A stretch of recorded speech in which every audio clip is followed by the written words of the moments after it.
A View from a Hill by M.R. James, abridged and read by Stephen Tomlin.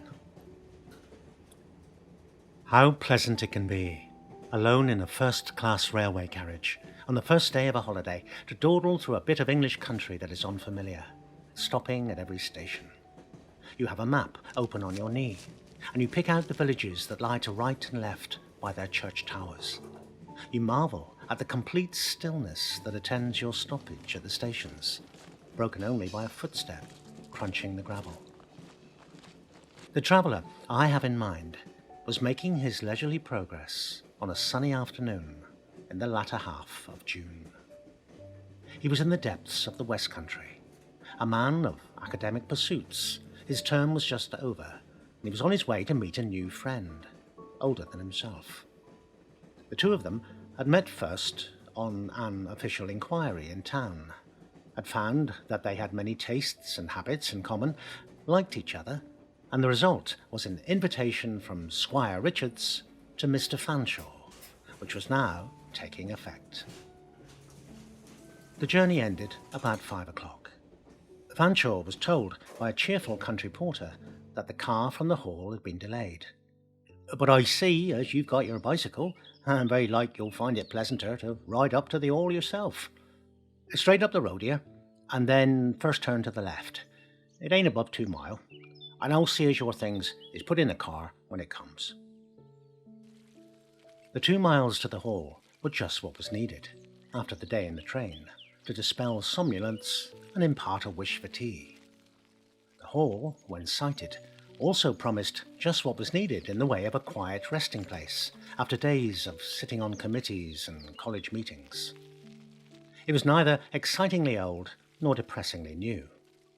Plastered walls, sash windows, old trees, smooth lawns were the features which Fanshawe noticed as he came up the drive. Squire Richards, a burly man of 60-odd, was awaiting him in the porch with evident pleasure.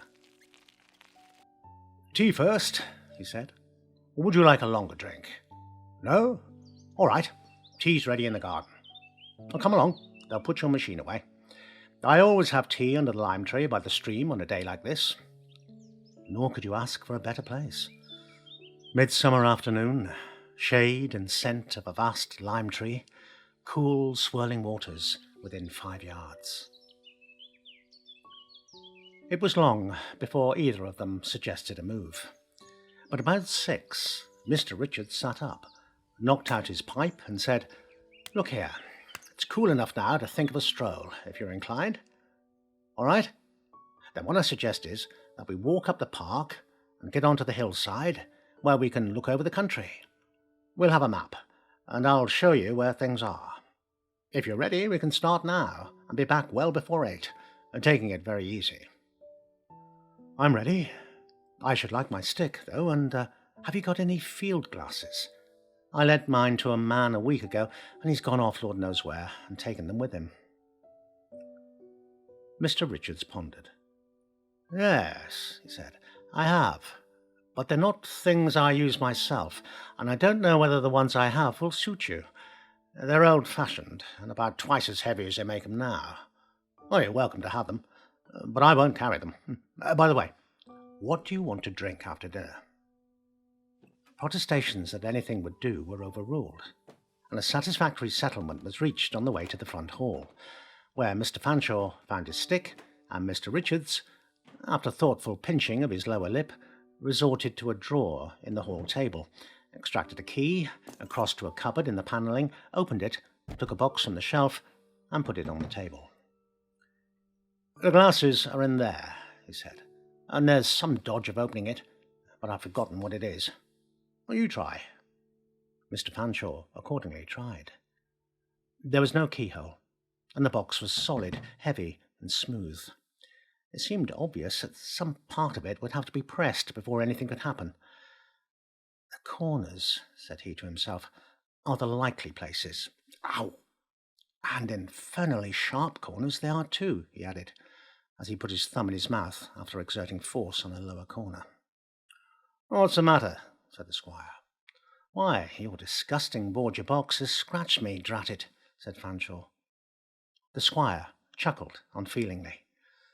"Well, you've got it open anyway," he said. "So I have. Well, I don't begrudge a drop of blood in a good cause, and here are the glasses. They're pretty heavy, as you said, but I think I'm equal to carrying them." "Ready?" said the squire. "Come on, then. We go out by the garden." So they did, and passed out into the park, which sloped decidedly upwards to the hill which dominated the country. It was a spur of a larger range that lay behind. On the way, the squire, who was great on earthworks, pointed out various spots where he detected or imagined traces of war ditches and the like. "And here," he said, stopping on a more or less level plot with a ring of large trees, "is Baxter's Roman villa." "Baxter?" said Mr. Fanshawe. "Oh, I forgot. You don't know about him. He was the old chap I got those glasses from. I believe he made them. He was an old watchmaker down in the village, a great antiquary. My father gave him leave to grub about where he liked, and when he made a find, he used to lend him a man or two to help him with the digging. He got a surprising lot of things together. And when he died, I dare say it's about 10 or 15 years ago, I bought the whole lot and gave them to the town museum. The glasses came to me with the rest, but of course I kept them. Now, if you look at them, you'll see they're more or less amateur work, the body of them. Naturally, the lenses weren't his making." "Yes, I see. They're just the sort of thing that a clever workman in a different line of business might turn out. But I don't see why he made them so heavy." "And did Baxter actually find a Roman villa here?" "Oh, yes. There's a pavement turfed over where we're standing. It's too rough and plain to be worth taking up, but of course there are drawings of it, and the small things and pottery that turned up were quite good of their kind. An ingenious chap, old Baxter. He seemed to have a quite out-of-the-way instinct for these things. He was invaluable to our archaeologists. He used to shut up his shop for days at a time and wander off all over the district, marking down places where he scented anything on the ordnance map, and he kept a book with fuller notes of the places. Since his death, a good many of them have been sampled, and there's always been something to justify him." "Oh, what a good man," said Mr. Fanshawe. "Good?" said the squire, pulling up brusquely. "I meant useful to have about the place," said Mr. Fanshawe. "But he was a villain?" "Oh, I don't know about that either," said the squire. "But all I can say is, if he was good, he wasn't lucky. And he wasn't liked. I didn't like him," he added, after a moment. "Oh?" said Fanshawe. "No, I didn't. But that's enough about Baxter. Besides, this is the stiffest bit, and I don't want to talk and walk as well." Indeed, it was hot, climbing a slippery grass slope that evening. "I told you I should take the short way," panted the squire, "and I wish I hadn't. However, a bath won't do us any harm when we get back. Here we are. And there's the seat." A small clump of old Scotch firs crowned the top of the hill, and at the edge of it, commanding the cream of the view, was a wide and solid seat, on which the two disposed themselves, and wiped their brows, and regained breath. "Now then," said the squire, as soon as he was in a condition to talk connectedly, "this is where your glasses come in. But you'd better take a general look round first. My word, I've never seen the view look better." Across a broad, level plain, they looked upon ranges of great hills, whose uplands, some green, some furred with woods, caught the light of a sun, westering, but not yet low, and all the plain was fertile, though the river which traversed it was nowhere seen. There were copses, green wheat, hedges, and pasture land. The little compact white moving cloud marked the evening train. Then the eye picked out red farms and grey houses, and nearer home scattered cottages, and then the Hall, nestled under the hill. The smoke of chimneys was very blue and straight. There was a smell of hay in the air. There were wild roses on bushes hard by. It was the acme of summer. After some minutes of silent contemplation, the squire began to point out the leading features, the hills and valleys, and told where the towns and villages lay. Now, he said, with the glasses you'll be able to pick out Falnaker Abbey. Take a line across that big green field, over the wood beyond it, then over the farm, on the knoll. Yes, yes, said Fanshawe. I've got it. What a fine tower. We must have got the wrong direction, said the squire. There's not much of a tower about there that I remember, unless it's Oldbourne Church that you've got hold of. And if you call that a fine tower, you're easily pleased. Well, I do call it a fine tower, said Fanshawe, the glasses still at his eyes, whether it's Oldbourne or any other, and it must belong to a largish church. It looks to me like a central tower, 4 big pinnacles at the corners, and 4 smaller ones between. I must certainly go over there. How far is it? Oldbourne's about 9 miles, or less, said the squire. It's a long time since I've been there, but I don't remember thinking much of it. Now, I'll show you another thing. Fanshawe had lowered the glasses and was still gazing in the Oldbourne direction. No, he said, I can't make out anything with the naked eye. What was it you were going to show me? A good deal more to the left. It oughtn't to be difficult to find. Do you see a rather sudden knob of a hill with a thick wood on top of it? It's in a dead line with that single tree on the top of the big ridge. Ah, I do, said Fanshawe. I believe I could tell you without much difficulty what it's called. Oh, could you now? Said the squire. Oh, say on. Why, Gallows Hill, was the answer. How did you guess that? Well, if you don't want it guessed, you shouldn't put up a dummy gibbet and a man hanging on it. What's that? Said the squire abruptly. There's nothing on that hill but wood. On the contrary, said Fanshawe, there's a largish expanse of grass on the top and your dummy gibbet in the middle. And I thought there was something on it when I looked first. But I see there's nothing. Or is there? I can't be sure.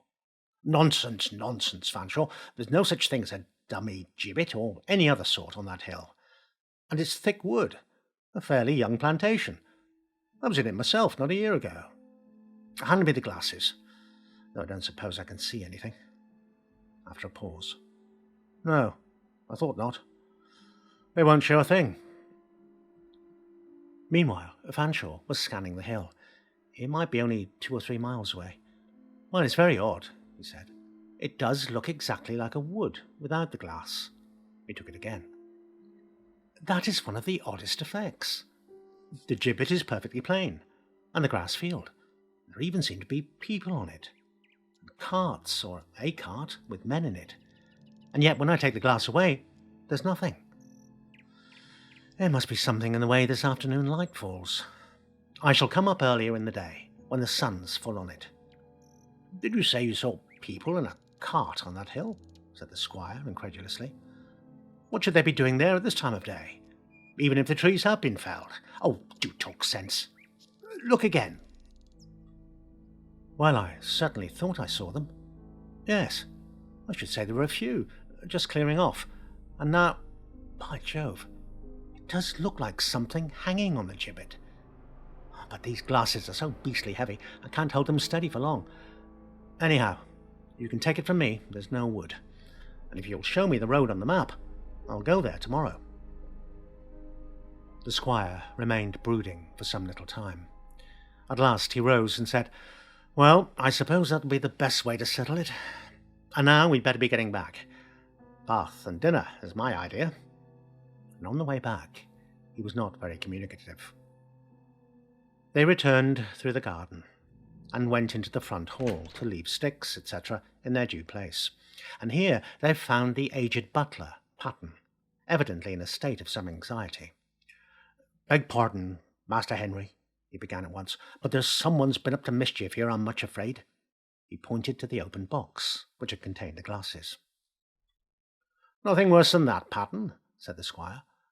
Mayn't I take out my own glasses and lend them to a friend?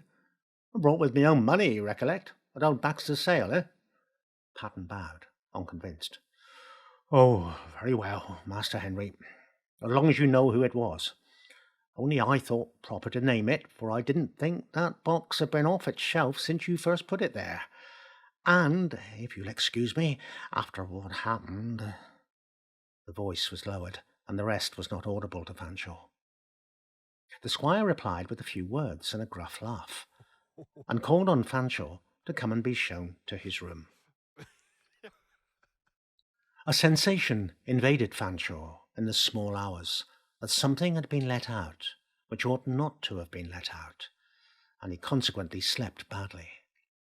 He did not get up very early, nor did he at once plunge into the exploration of the country, but instead spent a morning, half lazy, half instructive, looking over the volumes of the County Archaeological Society's transactions. There were many contributions from Mr. Baxter on finds of flint implements, Roman sites, ruins of monastic establishments, in fact, most departments of archaeology, all written in an odd, pompous, half-educated style. If the man had had more early schooling, thought Fanshawe, he would have been a very distinguished antiquary. Or he might have been, but for a certain love of opposition and controversy, and, yes, a patronizing tone, as of one possessing superior knowledge, which left an unpleasant taste. He might have been a very respectable artist, too. There was an imaginary restoration and elevation of a priory church, which was very well conceived. A fine pinnacled central tower was a conspicuous feature of this. It reminded Fanshawe of that which he had seen from the hill, and which the squire had told him must be Oldbourne. But it was not Oldbourne. It was Fulnaker Priory. "Oh well," he said to himself, "I suppose Oldbourne Church may have been built by Fulnaker monks, and Baxter has copied Oldbourne Tower. Ah, I see it was published after his death, found among his papers." After lunch, the squire asked Fanshawe what he meant to do.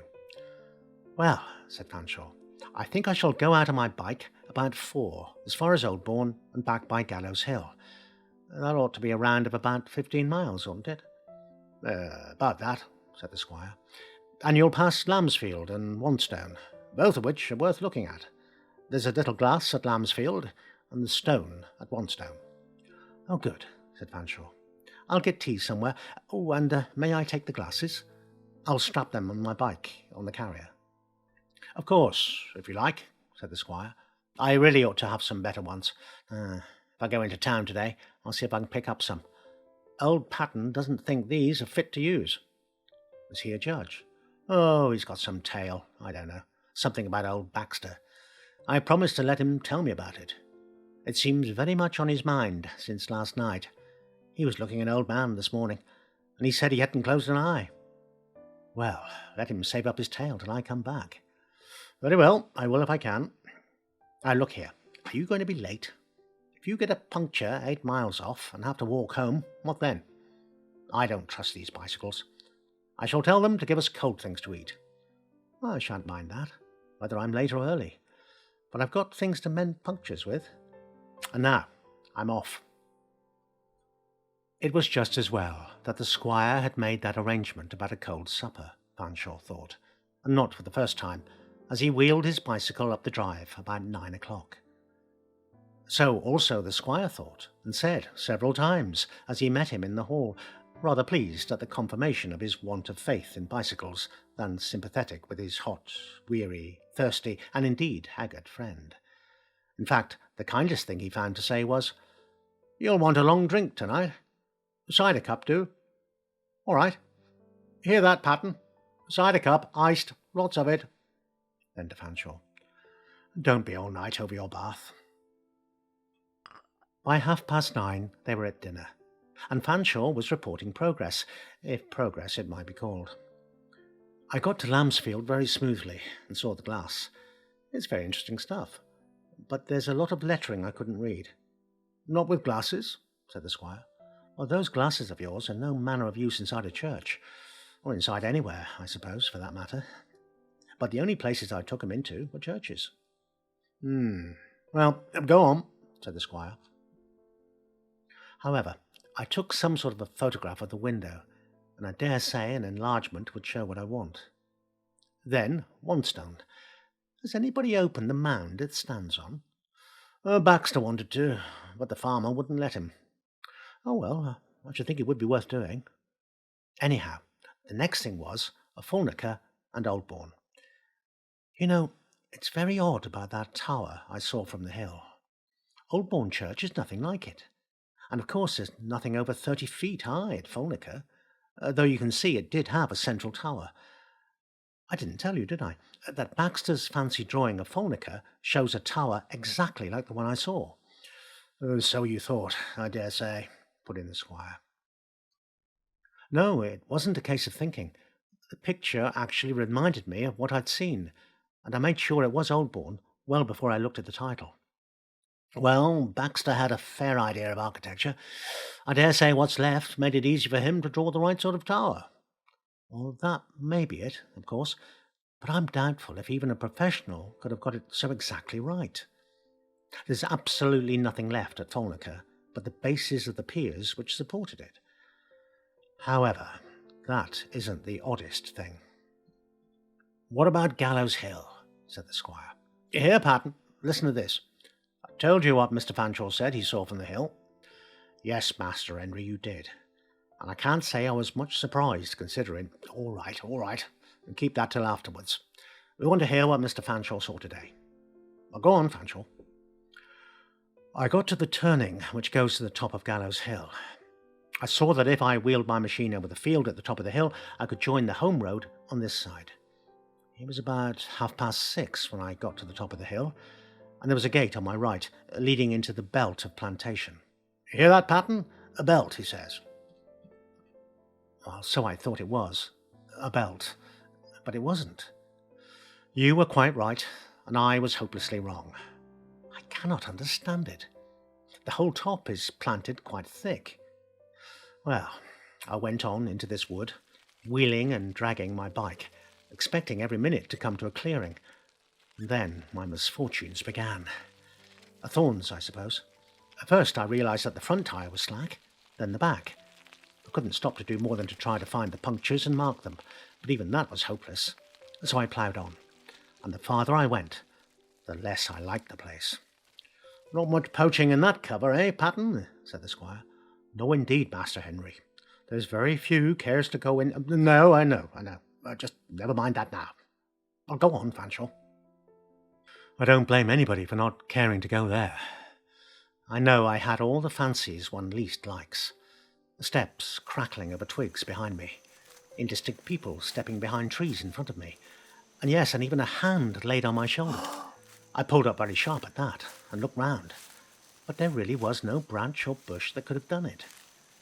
Then, when I was just about at the middle of the plot, I was convinced that there was someone looking down on me from above, and not with any pleasant intent. I stopped again, or at least slackened my pace to look up, and as I did, down I came, and barked my shins abominably on, what do you think? A block of stone, with a big square hole in the top of it. And within a few paces, there were two others just like it. The three were set in a triangle. Now, do you make out what they were put there for? I think I can, said the squire, who was now very grave and absorbed in the story. Sit down, Patton. It was time, for the old man was supporting himself by one hand and leaning heavily on it. He dropped into a chair and said, You didn't go between them stones, did you, sir? I did not, said Fanshawe emphatically. I dare say I was an ass, but as soon as it dawned on me where I was, I just shouldered my machine and did my best to run. It seemed to me as if I was in an unholy evil sort of graveyard, and I was most profoundly thankful that it was one of the longest days and still sunlight. Well, I had a horrid run, even if it was only a few 100 yards. Everything caught on everything. Handles and spokes and carriers and pedals caught in them viciously. I fancied so. I fell over at least 5 times. At last, I saw the hedge, and I couldn't trouble to hunt for the gate. I dropped the machine over somehow and went into the road, pretty near head first. Some branch or something got my ankle at the last moment. Anyhow, there I was, out of the wood, and seldom more thankful or more generally sore. Then came the job of mending my punctures. I had a good outfit, and I'm not at all bad at the business, but this was an absolute hopeless case. It was 7 when I got out of the wood, and I spent 50 minutes over one tyre. As fast as I found a hole and put on a patch and blew it up again, it went flat. So I made up my mind to walk. Well, that's my story. Where's yours? And Patton's? Mine? Oh, I've no story, said the squire. But you weren't very far out when you thought you were in the graveyard. There must be a good few of them up there, Patton, don't you think? They left them there when they fell to bits, I fancy. Now then, Patton, you've heard what sort of a time Mr. Fanshawe's been having. What do you make of it? Anything to do with Mr. Baxter? Fill yourself a glass of port and tell us.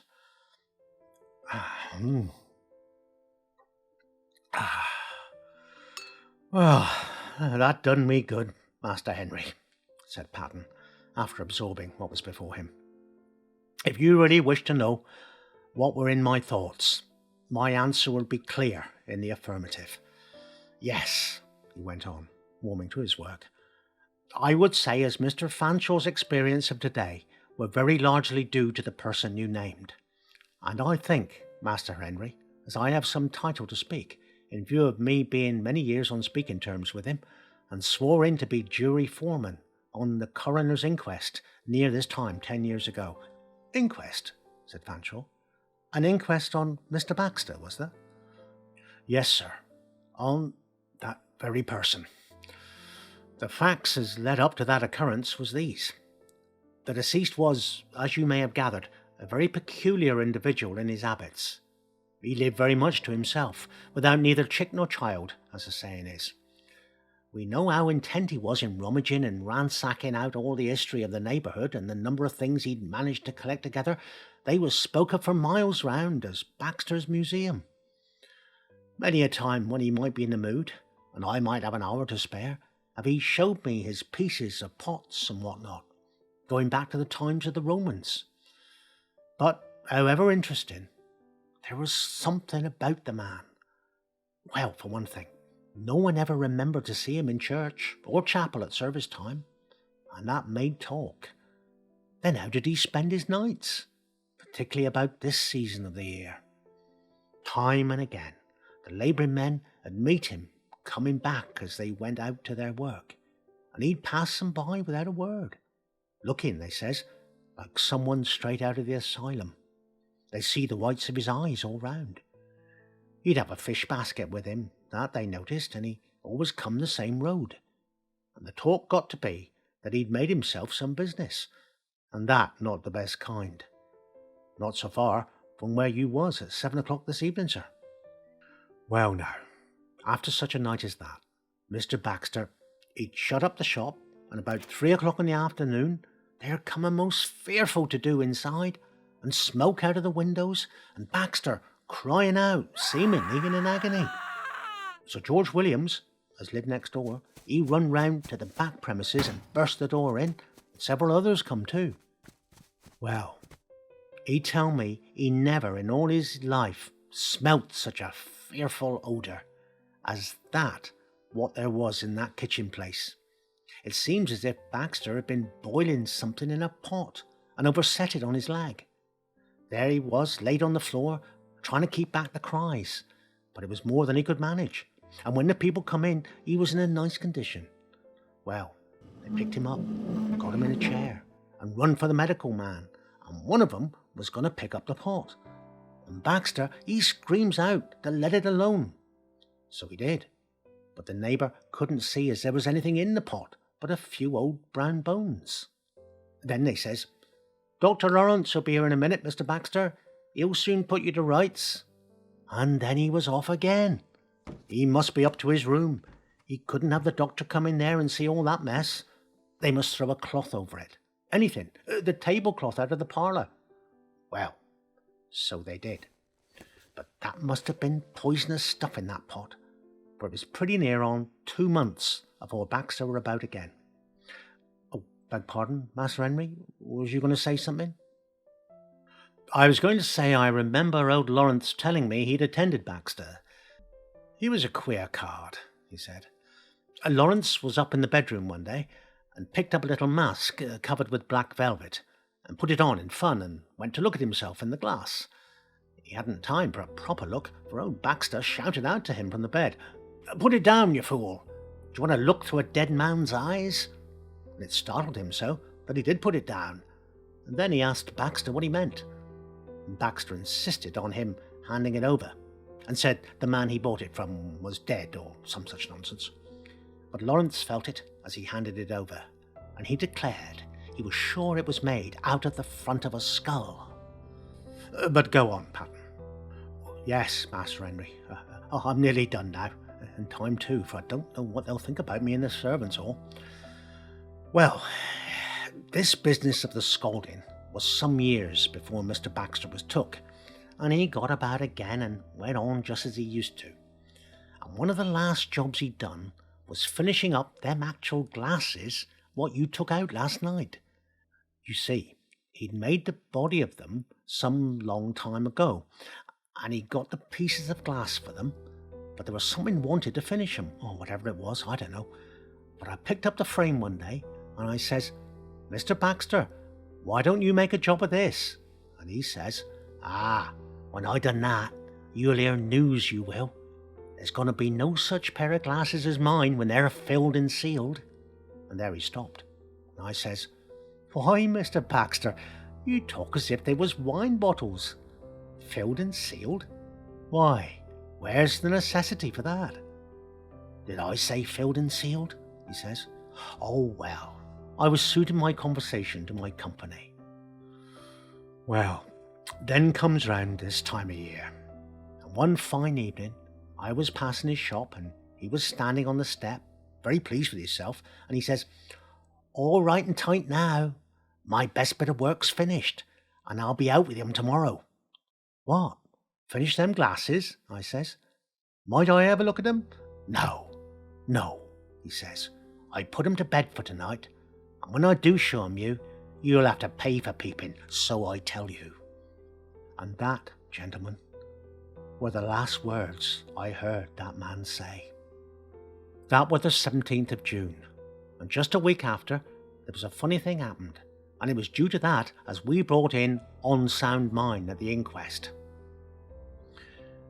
George Williams has lived in the next house, you remember.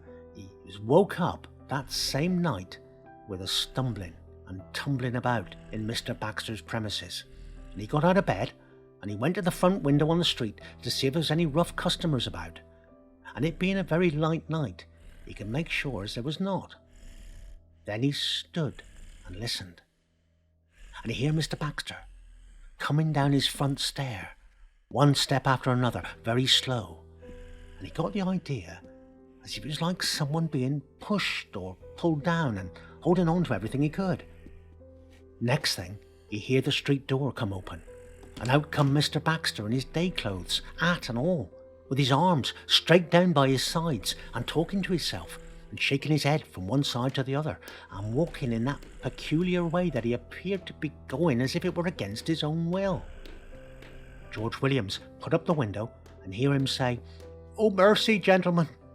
And then he shut up sudden as if, he said, someone clapped his hand over his mouth, and Mr. Baxter threw his head back and his hat fell off, and Williams sees his face looking something pitiful, so as he couldn't help calling out to him, "Why, Mr. Baxter, ain't you well?"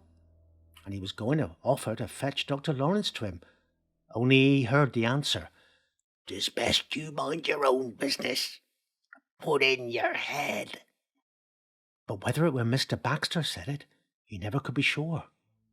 Still, there weren't no one but him in the street, and yet Williams was that upset by the way he spoke that he shrank back from the window and went and sat on the bed. And he heard Mr. Baxter's step go on and up the road, and after a minute or more, he couldn't help but look out once more, and he see him going along the same curious way as before. And one thing he recollected was that Mr. Baxter never stopped to pick up his hat when it fell off, and yet there it was on his head.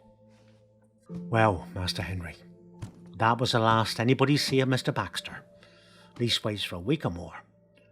There was a lot of people said he was caught off on business or made off because he'd got into some scrape. But he was well known for miles round, and none of the railway people nor the public house people hadn't seen him. And when ponds was looked into and nothing found, and at last, one evening, Fakes the keeper come down from over the hill to the village, and he says he'd seen the Gallows hill planted black with birds.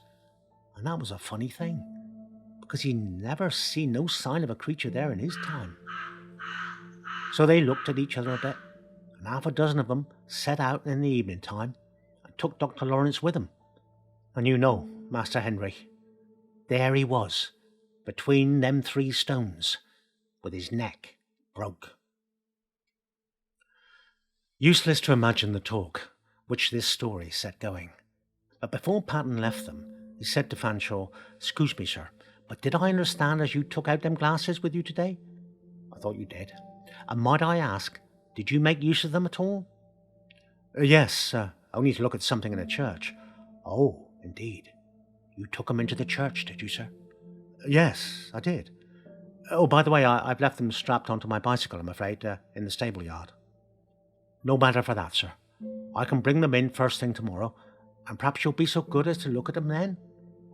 Accordingly, before breakfast, after a tranquil and well-earned sleep, Fanshawe took the glasses into the garden and directed them to a distant hill.